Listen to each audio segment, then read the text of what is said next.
Hello friends, Miss Cross here for today's math lesson. Now we are continuing with what we started yesterday, place value of multi-digit numbers, and we're keeping with our learning target that I can read and write multi-digit whole numbers in expanded form, standard form, and word form. So today we're just going to practice what we've been working on. We're not learning anything new, but tomorrow we will. So let's get started with our number talk. Now yesterday we practiced this for the first time and we did 2 problems.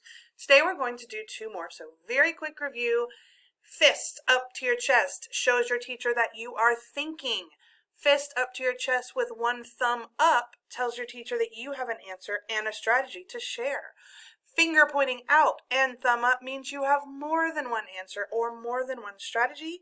And if you stick your pinky and your thumb out and shake your hand like a surfer, you are showing your teacher that you agree with what other people are sharing. Okay, so those are the 2 we did yesterday. So here is the first one for today. Your teacher can pause the video and go through this problem with you now. Okay, and here's our second one for today. You can pause and work through this as well.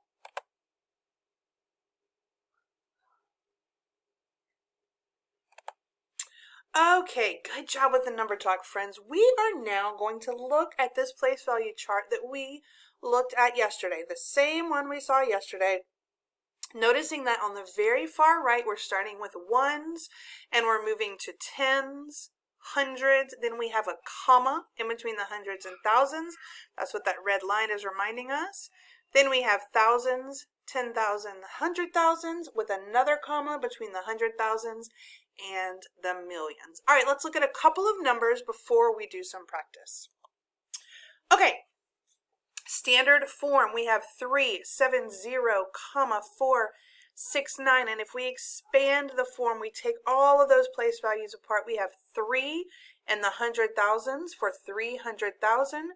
We have a 7 in the 10,000s for 70,000. We have a 0 in the thousands, so there's nothing to add to our expanded form for the thousands place.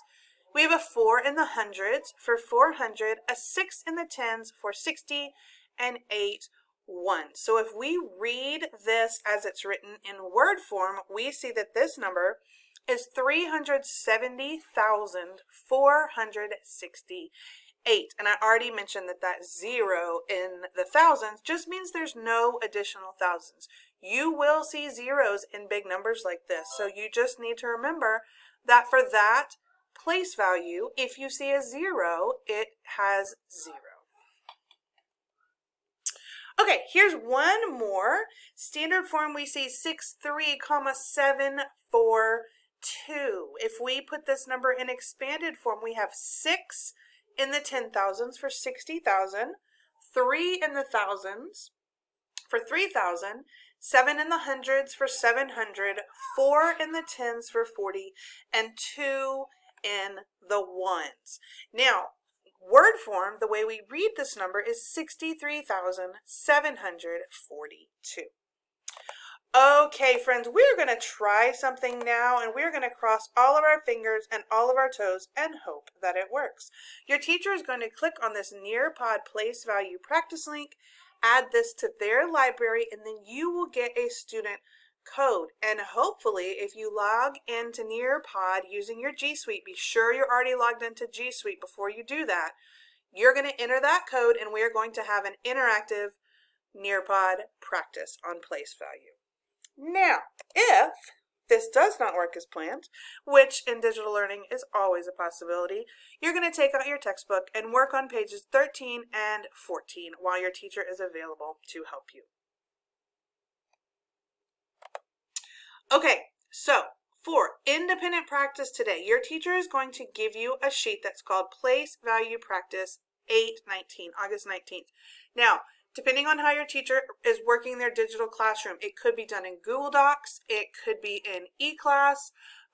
It just depends on how your teacher prefers it. So they're going to tell you But you're just going to be looking at different multi-digit numbers and thinking about digits in different places and what their value is. And at the very bottom, you're going to think a little bit about some big values and small values within a number. And that is going to get us ready for tomorrow when we start comparing multi-digit numbers and also putting them in order from greatest to least or least to greatest. Okay, friends, excellent job today. Pay attention to your work as you do your practice independently, and be sure to ask your teacher if you need any help. Have a great day. Talk to you tomorrow.